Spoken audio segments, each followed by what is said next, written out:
Stand by. Is this thing on? Yes, Dan. Oh, hello. You're listening to Old News with Dan and Carrie. This just in. Breaking news to report. We are live. Old newscasters Can we just say former? Sure. Former newscasters reunite behind the mic after more than 20 years. Old news is good news. Stay tuned. Welcome back to Old News with Dan and Carrie. And today we have our first international guest. Bob Miller was our station manager way back when Carrie and I worked at Channel 27 in Madison, Wisconsin.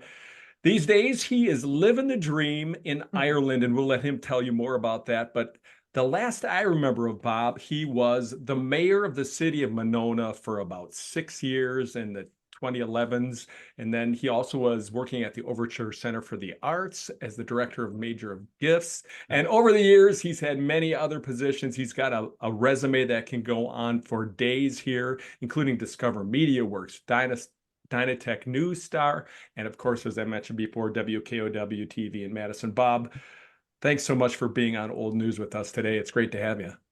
Welcome. See, that's what happens, Dan and Carrie. Don't get old. Your resume just gets longer. Just gets longer and longer and longer. No, seriously, thank you very much. I have loved this last year following this podcast and seeing fellow workers and friends, and I've learned a lot, and thanks for having me on. Well, thank you for saying that. It's so good to see you. And tell us, first of all, where exactly you are. Where in the world is Bob Miller?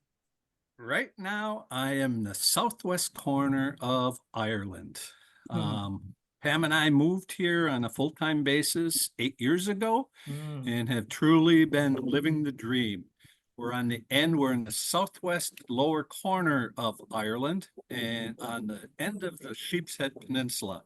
And so over my shoulder, that's the Atlantic Ocean there.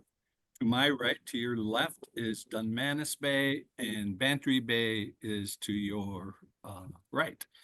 And so we bought this house 23 years ago, just on a whim, and used it as a holiday home. And I can get into later about why all this happened or whatever. And then we decided, let's live there for 1 year.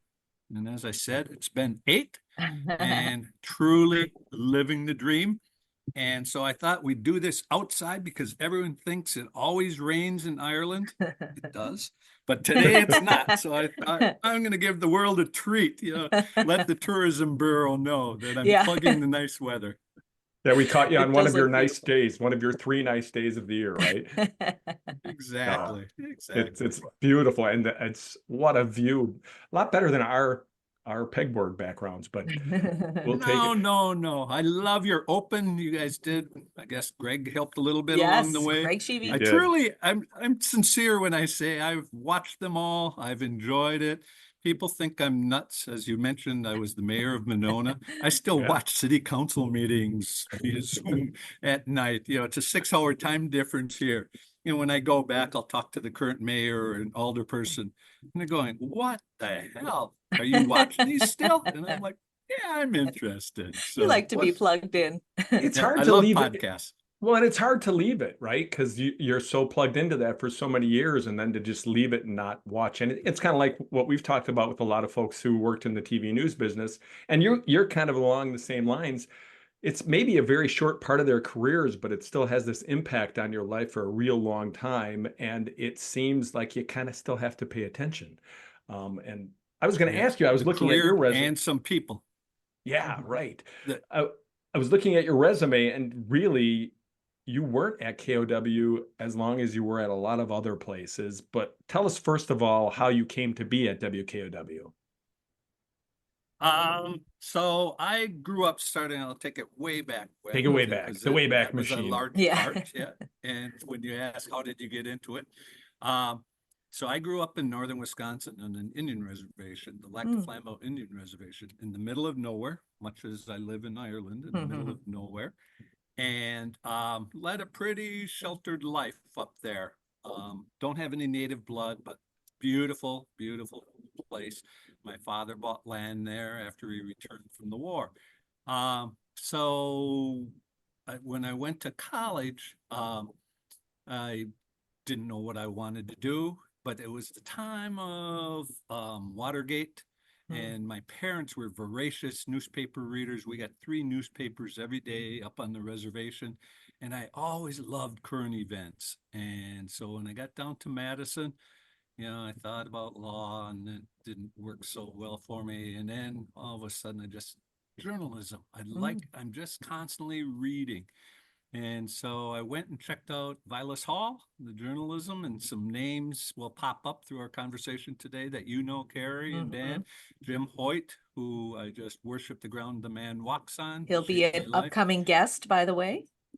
Oh, I was going to recommend him. So already got him on the books. I owe him for so much in my life and career.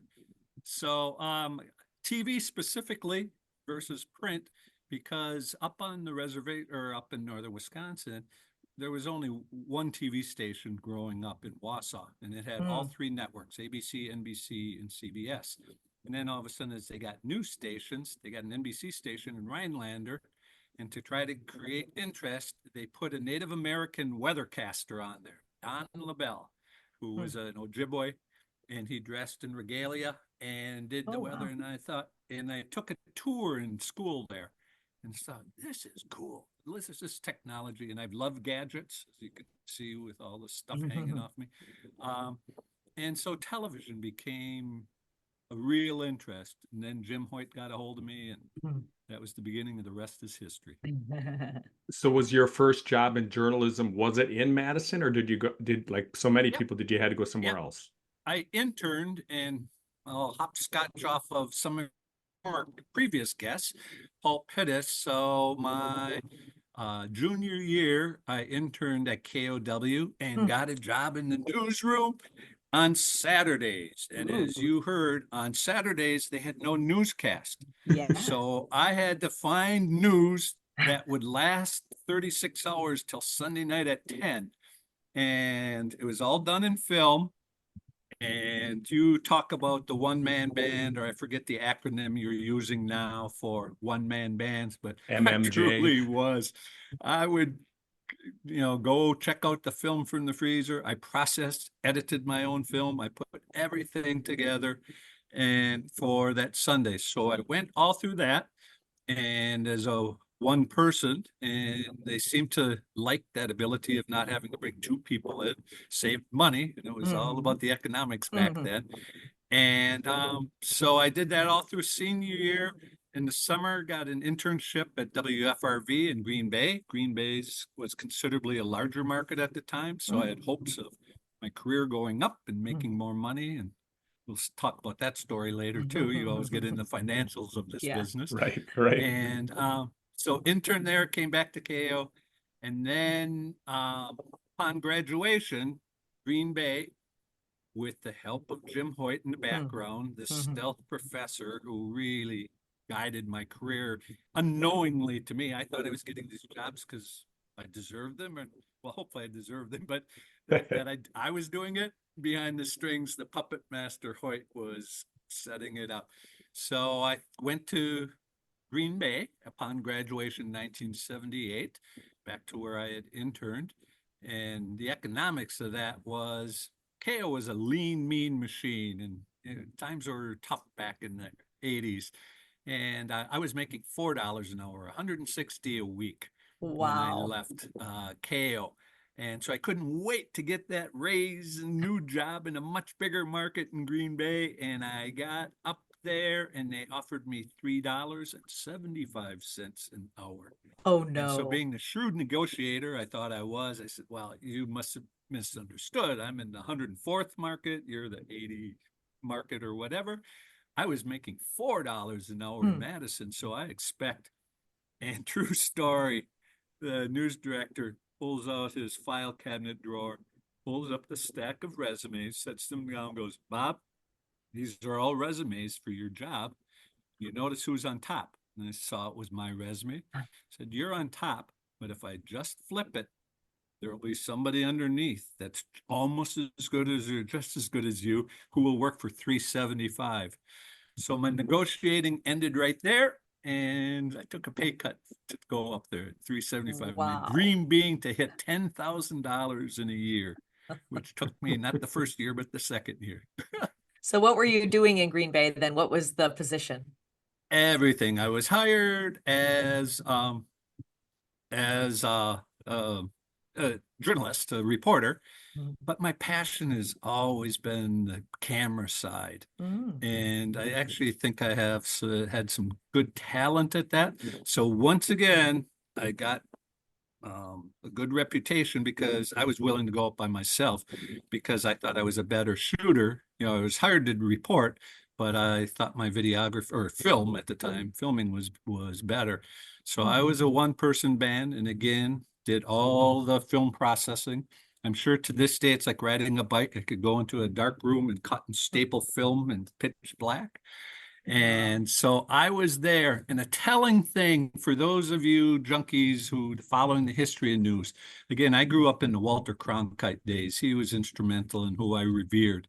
And WFRV, the NBC affiliate in Green Bay I was working at, had a lot of those kind of people who were really good. But the day I started, two of us were hired, myself and another lady. And so we're kind of meeting and greeting one another. And she was from Green Bay. And so it was kind of like, and what did you do? What's your background? And I'm trying to tell her all the things I did and had been working. And so I asked her, what have you been doing journalism? Oh, no, no. I was just getting off of being Miss Green Bay. And I just thought, oh, really? And it was so telling for my future career as the industry and eyewitness news and all the looks counted and music and excitement to get viewers. And so I was there for a year, and they brought in consultants, the dreaded consultants that came into TV and turned the newsroom into an eyewitness newsroom. And as often the case, they let 5 great journalists go who I thought were just the best, but they were serious and not all fun and games and stuff. And again, I was 22 at the time and at my perceived peak of intelligence, which was not true. But in one of the morning meetings, this came back to haunt me. I kind of lost my temper a bit in the meeting, and I had nothing to lose making my $3.75 an hour. Could have gone to So McDonald's and made as after much, the- right? Yeah, the news director left the room, and in the meeting, I just said, so how do you run a TV station? Because obviously any monkey can run a TV station. And everyone looked like, oh, the new kid, that's how you'll lose your job. But that didn't happen. But after the meeting, one of the reporters who I liked took me aside, and I owe her a lot too. She said, are you serious? Would you be interested in running a TV station? I hadn't really thought about it, but I was so bitter about all these people they let go and were hiring beauty queens. And I said, well, I'd like to get into management, sure. And she said, well, just a bit of advice. If you really do, the newsroom's probably not the quickest path to management. It's sales. Sales. And I didn't know sales. I had no idea. But I did a job share with a salesperson at Green Bay who wanted to get into news. And so we cross-trained one another to learn about it. He had a bit of a stutter. And I always thought, well, geez, I don't know how you're going to do on news. I knew I wasn't going to go anywhere because I don't have great elocution skills. And I thought, well, I'll help him. He ended up being the business reporter for WBBM Chicago when all was said and done. Wow. Cool. And I went up to return back to KOW. Terry Shockley remembered me. Yep. And again, it's even cheaper to hire a salesperson because you work on commissions. So he handed me the Madison phone book and he said, the world is yours, Bob. Go get them. And so that's how I came And back you to did, Madison right? again. Hey, before we move on to the sales part of it all, so at FRV, if you remember, who was the news director? Was it Gerald Jensen still at that time, or was that before him? No, it was Bob No? McMullen. Oh, Bob McMullen. Yeah. Bob McMullen. Okay. Yeah, he was the one who pulled the resumes. And I don't know if that was a trick he did to everyone, but it worked. Did you work I'll use never that? Did forget. you use that move then down the I road? never, if you remember when we negotiated contracts, Dan, I just said, what do you want, buddy? You are so Yeah. crucial to Uh-huh. KOW. Right. And if you can Yeah. keep Carrie on board, I'll pay you whatever you want. That's So, right. I The seem to world remember is it your differently, oyster, but that's Dan. okay. Yeah, I remember it a little differently, but that's okay. No, it was honestly, I have no complaints about that. But I do have complaints about the money, like you said, when you first started working. Like my first job was the same way. We've talked about it many times, but Hmm. you're like, oh boy, how am I gonna raise a family on this? But so you Yeah. and got it into, came up, go ahead. it came up with Paul Pittis when he mentioned, and I don't mean to poke fun because I ended up being one of the owners of KOW. So I was Right. proud to, get more involved in things. But Yeah. at the time, like I said, in the 80s, the money was tight and film was expensive. Yeah. And Mm. Paul said Yeah. he was used to video and just, well, we were lock and key the film. And that Saturday when I had to go do stories for 36 hours of news, I had Mhm. 50 feet of film, which is the equivalent of maybe four 30-second stories. And you better not mess up because you only got one. John Scapple would only allow you one roll of film. And I Mm. can remember getting into jams in the field. And one of my classmates at UW was Mark Kane. And he Ah. was working at Channel WIC at the time. And Mhm. I can remember him sleep. It was the way we were like drug dealers. We'd meet in the parking lot because they were doing a little better financially. And he'd slip me a little canister of film, because I have no film. The fires, the house is burning down, and he's, oh, here Uh, you go. And so, he has a oh, the trench coat stories. full of film. He's like, Yeah. "You want Yeah, a little film?" exactly. Right. That was film in those canisters. You're gonna stick to that story, right, Bob? This Yeah, was the I'm Yeah. just 70s. chilling all the way until I go. So That's incredible. so you were doing journalism for about a couple of years then, and then you got into Yep. the sales end of it. And what was that transition like for you going from, you're out humping around getting stories, and now you're trying to get clients to buy It airtime? it was hard. It was Mm. hard on both ends. I mean, the financial. We laugh about it, and it's all relative to how many decades ago that was, Mhm. what that money was really. But it was lean, mean, and coming back to Madison, the rents were higher, and I benefited from getting because in sales, again, you're on commission. Until you sell Mhm. something, there's no paycheck. Right. Mhm. And so I struggled in the beginning, but I was young and foolish and loved Madison. I did not enjoy Green Bay. I left Green Bay in large part just because I love the Packers, but I love the Packers for about 5 months a year, not 12 months, Uh, 365 days a year like people in Green mhm. Bay do. Mhm. I was single. I was 22 and not married yet. Every other 22-year-old guy in Green Bay was married. So it was like, Mm. wow, this is different. Mm. And three, I didn't bowl, and everyone bowls in Green Bay. So Oh. I couldn't wait to get back to Madison and get back into the good life. Did you miss the videography part, or did you miss filming, No, going I out on stories? still did that. I Oh, mean, you did. we'd be here all day and all this. So even with KOW, um, I've always been a bucket list kind of guy. I have dreams and of silly things, boy Mhm. things, having a Corvette and flying airplanes, and Having so a I did castle all in those Ireland. things. So I got my pilot's license just before Barneveld tornado. Oh, So wow. again, in this day and age with insurances and stuff, I can't believe I took up the journalists to fly above um Barneveld, and I would go and run, because it was film again. I would Mhm. fly to Milwaukee to pick up a film to come back. There wasn't microwave stuff going on at the time. Mm. So I still stayed very much in the pulse, and I'm just still, to this day, I'm a news junkie. And Mm. even though I wasn't, I probably got in the way of a lot of journalists because I'd always be asking how they covered a story.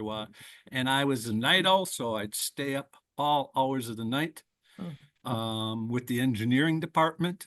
And I love these older engineers we had at KOW. So I don't know. I'm a weird guy, but I love TV. I love news. I love being a journalist. In Green Bay, even though I was there a short time, the video side, the shooting side got me the gig. I got to travel with the Packers and was Ooh. the videographer Hmm. for FRV for the Packers. And Nice. when you get to your funny story segment, remind me about that. Okay. I'll save that one for later. Well, I'm gonna Note write that made. down right now because we I always like know. Packers and we always like funny stories. So That's right. Two of our Yeah, favorite yeah. things. so you were doing, obviously you did okay at sales at KOW. How long were you working in Yeah. sales before, did you move into management and sales then at KOW before you went on somewhere No, else? no, Oh, no, no. okay. That's where I did the inverse of the resume in the drawer. But so I worked there, I think about 5 years, and it started to click. Hmm. Um, as you can tell, I like talking. I talk a lot, and salespeople do a lot of talking. And there were Bob Selvey was a sales manager, Mark Frisch, face from the past, and my best friend, my best man, who is landing in Ireland as we speak, Ken Mhm. Simmons. Ah. He took me under his wing and they trained me well. And the turning point was this time of the year, political advertising. Yeah. Mhm. And so trying to get accounts, I was the new kid on the block. So all the car dealers were taken by the other salespeople. So what am I going to call on? Unless a new business came, I was struggling. And all of a sudden I started to look at these politicians would call in and say, we need to buy for this judge a bunch of advertising. And so I'd take the message and give it to my boss, and they'd all complain about, oh, these politicians and stuff. And I'm like, do they pay real dollars? Yeah, they have to pay. They have to pay in advance. So you don't wait 90 days like a car dealer would. Mm. They have to pay before the schedule. So that means you get your commission right away. Yeah. But no one wanted to take it.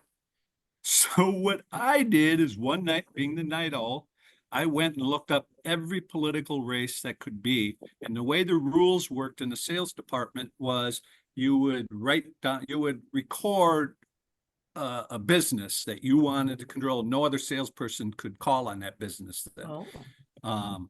So I wrote down every politician and carded them all. And I had Bob Kastenmeyer, I remember at the time, and TV and advertising goes a lot. So they started spending, and all of a sudden I'm making money. Oh. I mean, I was a gazillionaire in my mind, Yeah. and that's where right away, instead of saving it, went and bought a Corvette. Why didn't anybody want the political ads? Because it's short term. It's not like a car Yeah. dealer or a Oh, business, a copy shop that'll be there 12 because months there's a a year. season for it. But, if I could make 12 months of income in 1 month, I was happy. Heck yeah. So that did, but what happened is I ruined, they stopped it because there was such, not animosity, but everyone was like, okay, everyone started recording politicians, not even knowing if they were going to run, but just in case, because they saw what I had done. Interesting. So, well, and Yeah. it's really interesting because obviously now I think you tell me, you probably know this better than we do. Politics kind of keeps TV stations going. It's embarrassing. It's, and again, I'm talking through both sides of my mouth. I'm living in Ireland, I'm sure, in part because I ran TV stations that did a lot of political advertising. But it's sad because, especially now, it's so negative and it's Yeah. ugly. And these Yeah. 30 seconds of air, 30 seconds of air, that these politicians will pay any amount of money. And the jackpot at KO would happen, ABC station, Monday Night Football was on ABC, elections are on Tuesday. And I'll never forget, we were fortunate enough to have, while I was there, a couple Packer games on Monday night just before the election. And I forget what the candidate was. He never won out of Janesville, but I remember him coming in on that Monday. And politicians write the rules for broadcasting, so you have to let them in, and you Yeah. have to give them the best deal you can. So the day of the Packer game, they came in and he wrote a check for an embarrassing amount of money to get his spot on in the Green Bay Packer game, and then lost the next day. So Is that wow. Mark Newman? Does that name sound? Yes. Yeah, Yes. Good that, job, Yeah. Dan. That's who it yeah, was. I Yeah. remember that. Wow. Yeah. So then you left KOW after working in sales for what, 4 or 5 years, you said, and then where did you go Yeah. to? 5 years. What had happened is I really did have this management bug. And Mark Frisch was young. He later went on to WISC. Bob Selvey was middle-aged. Yeah. And those opportunities for me to be in management weren't so good. So I started, as you do, looking around. And again, the bigger the market. And I was offered a job at WFAA television in Dallas. Mm. And I didn't want to go to Dallas, but it's really a big jump. And Mm. I know it would have been more than $3.75 an hour there. And so I went into 450. Terry Shockley, who's another name you'll hear me reference over and over again, Yes. was influential in so much of my life, and told him what I was going to do. And I just want to give him a heads up before I told anyone else. And I had a nickname. I don't know why, very much a misnomer, but I was always called Bad Bob. And he always called me Bad, Bad. So he calls me in the office, Bad, Bad. We need to talk about this. You're not going anywhere. I said, I know, Terry, but I really do want to get into, I want your job someday, jokingly, but seriously. Yeah. And he said, well, we want to keep you around here. So you like that video so much, don't you? I said, I do. I don't know what opportunities I'll get to keep shooting down there, but, I still traveled for Mark Shapiro. I would go on the weekends to Brewers games and Packer games and Badger games. So I was working every weekend in the sports department shooting for him. And so Shockley said, well, we've got this idea. We're going to start. Jerry Emmerich was the head of production at KOW. We're Not a looking pro at video. starting a production company. And we'd like you to be one of the principals to start that company, because these guys aren't businessmen and you're pretty good at the business and you want to get into management. So here's your chance. So it's a little bit like when he handed me the phone book and said, go get them. In this case, they gave Jerry a camera and a van and said, go get them. We didn't have editing equipment. We didn't have anything, but we started Pro Video, and it's still alive today. And Jim Steiner has bought it, different name, but and I was so happy. I designed the logo with an ad agency, Dick Zillman Advertising, and Pro Video. Red, green, and blue, the three principal colors in electronic color palette. I thought this logo was so cool, of this silhouette of a camera and everything. Pro Video. So we have our grand opening party, and we have the logo all over. And this Dick Zillman comes in. He goes, interesting choice of a name. Provide zero. Pro Video. It Oh, spells provide no. zero. And we never could live that down. It was like I was haunted. But anyways, that was fun, and it did give me a chance to build a business, and it became a great business. Yeah, very successful business. And some of those names you just mentioned, I mean, Jerry Emmerich, Dick Zillman, Jim Steiner, very good friend. I've known him for years. One of the funniest men you'll ever talk to. Yeah, he's really good. And he took it to heights beyond belief. So who were your clients in Pro Video? Were you making TV commercials, or were you doing other things? Yeah, TV commercials, a lot of industrial. Mercury Motors, I remember, was one of the first jobs, and I knew quite a bit, but I didn't know everything. And that's where I learned about rights to music. And so we were shooting all the new Mercury motor boats on Lake Geneva. And my hometown. I found an audio track by Jean-Luc Ponty, this jazz violinist. And I thought that would be great with this. And I put it on there, and boy, all of a sudden that ran. And a lawyer calls from Jean-Luc Ponty and says, no, he does not use his stuff for commercial. And so we had to write a bit of a check there for him. And so a lot of industrial.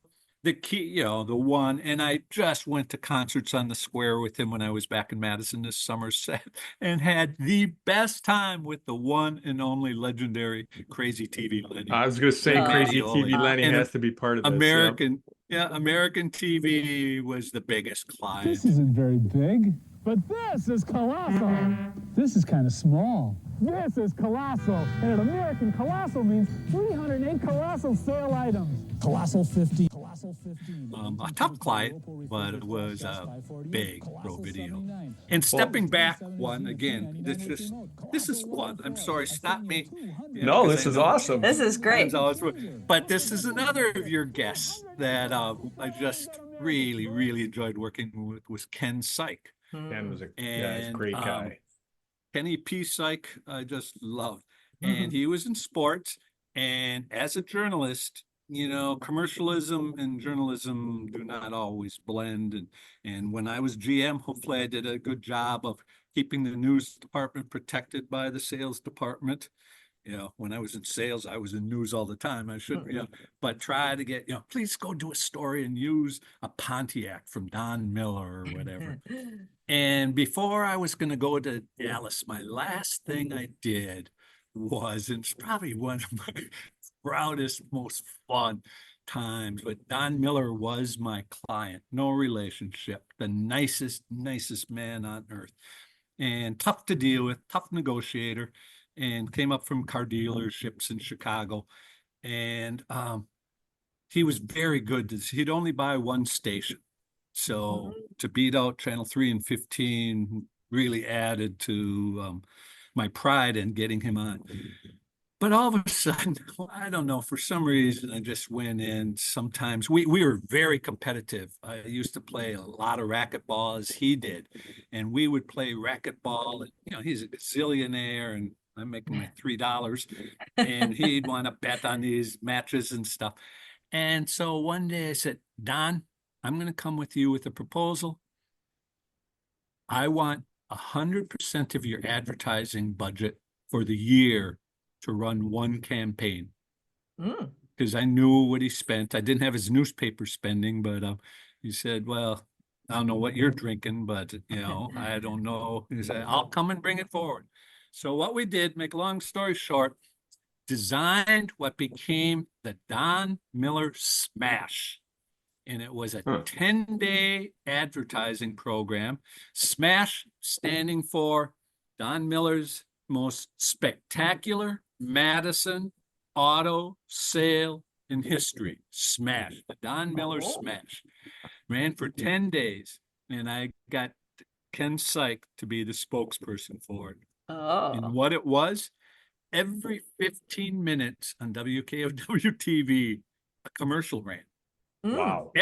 Around 24, as long as they were on the air, it was smash. And it was kind of like, come on down right now. In the next 2 hours, you can get a car for 30% off. And, I miss those commercials at the time.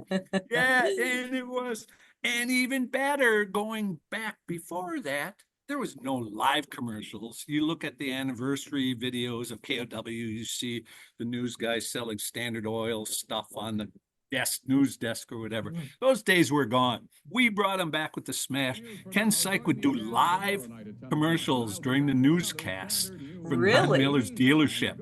And the same thing. Come on down now. First person in here will get this. And it was some used car. We'll give them this car because this is the Don Miller Smash. And, again, this has been a few years, but when I was last with Don, he said it was still the biggest month in the history of all his dealerships. Really? The Smash. So he wanted to do it, and I left then, but Ken continued. And pretty cool. It was fun. TV is fun, has been fun. It's been hard, it's been sad, but it's also great. Well, obviously creativity counts too. I mean, not just in journalism, and that's something you do learn when you're a journalist, but you kind of carried that into the sales side of it. And then I'm sure moved it forward into some of the other jobs you did. So, because you also then after pro, didn't you go into like some graphic work? And then we had Dynatech News Star. Went to Dynatech. Terry Kelly, the weatherman at KOW, started this company called Color Graphics. Color Graphics, and I was in sales at KO, and a big thing television does, and it's big news over here in Ireland right now, but and it didn't go over well. But rather than use cash, let's say you need a news car for the news department. So you'd go to a Don Miller and Oh. say, you give us a car and we'll give you the commensurate amount of advertising to pay for it. It's called trade or barter. Mhm. And it's a Mhm. good way with cash flow, and it still has to be accounted for and Mhm. all those kind of things. So, there would be a lot of that going on to get things. And Terry Kelly was the weatherman, was in a little attic and back in the prop shop in the garage at KOW, and created this monstrous company. Yeah. But he had gone to school at the School of Meteorology in Madison, and with some of the professors there who approached Terry and said, we've got this idea, because they were using these huge Cray computers to program weather data and making maps. And they said, boy, if you could get this down to a consumer level, a broadcast level, instead of these guys doing circles with magic markers and song and dance and everything, you could do this with a computer. Well, Terry said, come on, if you guys all quit your jobs at the U and come and work. Terry didn't quit his, he got his. But these Right. professors risked their job, and Dick Daly was one of them. And they came, but they needed computers. So Terry talked to Shockley, and I was handling the Apple computer store in Madison at the time. And so he and Shockley worked out something, probably rent to Shockley for computers. Bob, come on in. We need, Kelly needs a bunch of computers.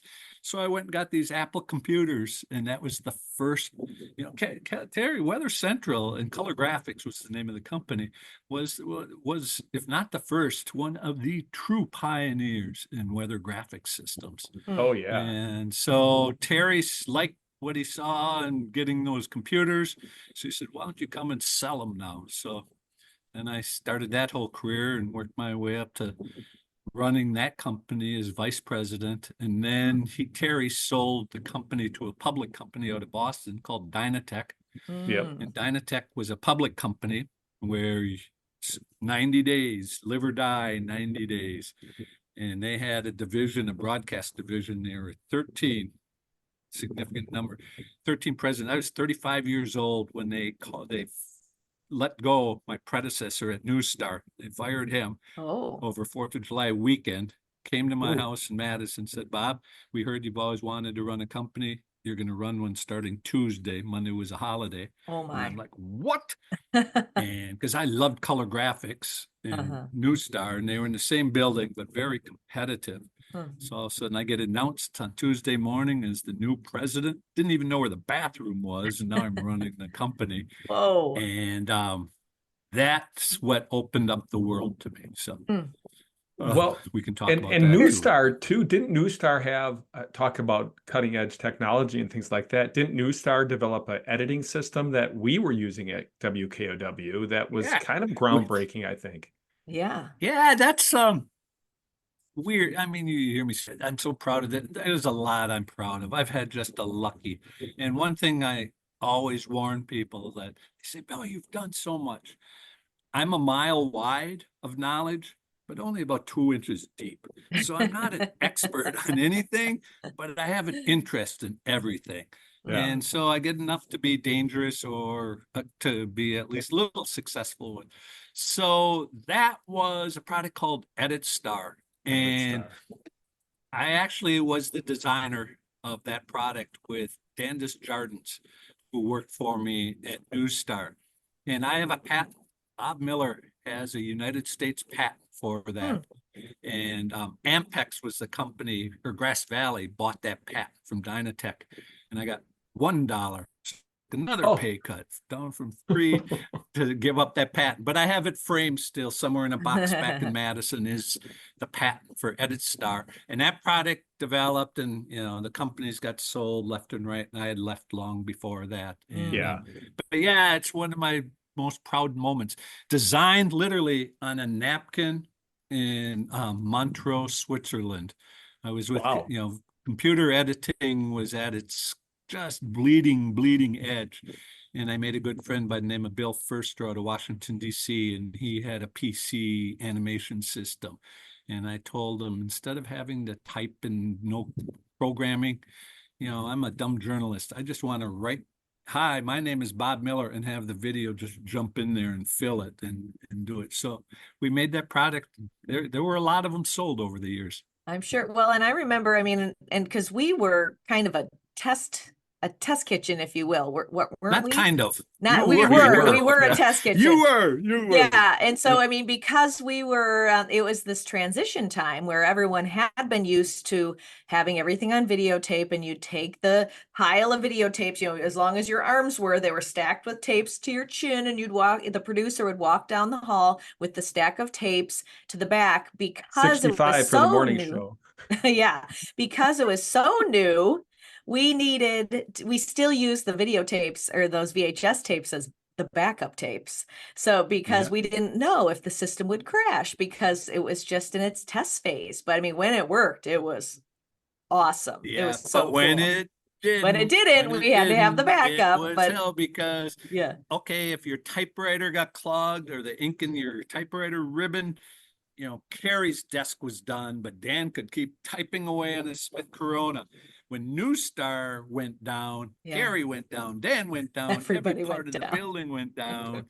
And so when I became president, it was very contentious at the time because, as I said, my predecessor was fired. And New Star had a users group. All these TV stations created a club so they would have meetings twice a year to come up with all their complaints about New Star and go after the company and the president or whatever. So all of a sudden now I'm the new president. I'd been in there less than 2 weeks. I'd only been in the office one day because I immediately had to fly to Spain to put out a fire. And I'm at the largest convention for broadcasting. It's called NAB, the National Association of Broadcasters in Las Vegas. Huge. And so the users group was meeting there, and they wanted to meet the new president, Bob Miller. And I'm like, I know nothing about this product. I know nothing, this is going to be a massacre and whatever. So this just popped in my mind. I walked in, everyone, and they had kept me out of the meeting. They had a private meeting without me first. And I could hear people screaming and yelling. And when they opened the doors, a woman comes out with tears. And I'm like, this is a computer. No one died. Yeah. Little did I know.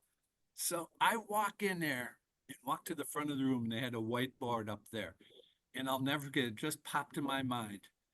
I wrote Bob Miller. So that's my name. Then I wrote Pamela Hoffman. That's my wife's name. She kept her maiden name, Pamela Hoffman. Pamela Hoffman. Oh, and then I wrote 608, my home telephone number. I said, that's my home telephone number. So you might want to write that down. If there's ever an issue, call that number and I will talk to you. But that woman, Pam Hoffman, does not work for News Star, so do not get her involved. I don't want anyone screaming. Tell you, talk to me. And everyone was like, everyone's whispering. That made all kinds of headlines in the business about this guy. And so as the meeting was going on, within 5 minutes, some smartass had gone, didn't have cell phones, and went out and dialed it just to see. And my wife answered, said, is this Pam Hoffman? Goes, yeah.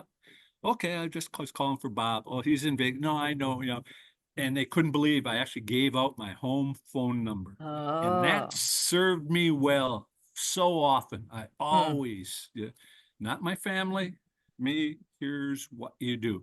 So one Good of idea. our biggest clients was KTLA in Los Angeles. Yep. And I had been on board and kind of got things turned around and things were going well. And on a Sunday night, I get a call from KTLA. Ira Goldstone was his name, the chief engineer at KTLA. Goes, Bob, I've worked at this TV station for I forget how many years, 40 years. The 9 o'clock news in Los Angeles, we are the #1 rated newscast in Los Angeles. It airs every day of the week for 40 years. Tonight, we couldn't do the news and had to run a Green Acres rerun. Oh, no. So we have a meeting tomorrow morning, Monday morning at 8 a.m. We look forward to seeing you there for that meeting. This is after 9 o'clock at night, Los Angeles, so so it's about 8, 9 o'clock when I get this phone call. Wow. Madison's not the biggest airport in the world. So I had to charter a plane to get to Chicago. I was in that meeting Oh at my 8 o'clock in goodness. Los Angeles the next morning. And again, we ended up becoming friends. But that was another headline maker. Green Acres instead of the news. Oh, yikes. Well, So, I'm I sure mean, you when heard you, this. Everything was perfect. but when you walked into that meeting, what did you do? What did you say? Just kind of that I'm a listener. Mhm. And you guys probably know this, most people who know me, I have one motto I live by, and I live by it now. I'm the head of 6 groups in Ireland here. I'm the chairman of I just stepped down after 6 years of the school board of the 2-room school. But my motto with everything I've done, and this is why, I don't like emails. I love social media as my diary kind of, but I don't do politics or anything. But my motto is you'll never see eye to eye if you don't meet face to face. Mhm. And no matter what the issue is, I'm not going to do it by phone. I'm certainly not going to do it by email because passive aggression is so easy for Yeah. somebody. But look me in the face and call me the stupidest idiot. Fair enough. Then I know you're serious, but usually it doesn't come down to that, and you work things out. So that has served me. That and the phone number have served me well in life. You'll Think never so. see eye to eye unless you meet face to face. We'll have more of our conversation with Bob Miller next time on Old News with Dan and Carrie. Thanks for tuning in to Old News with Dan and Carrie. That's old news for now. Join us next time.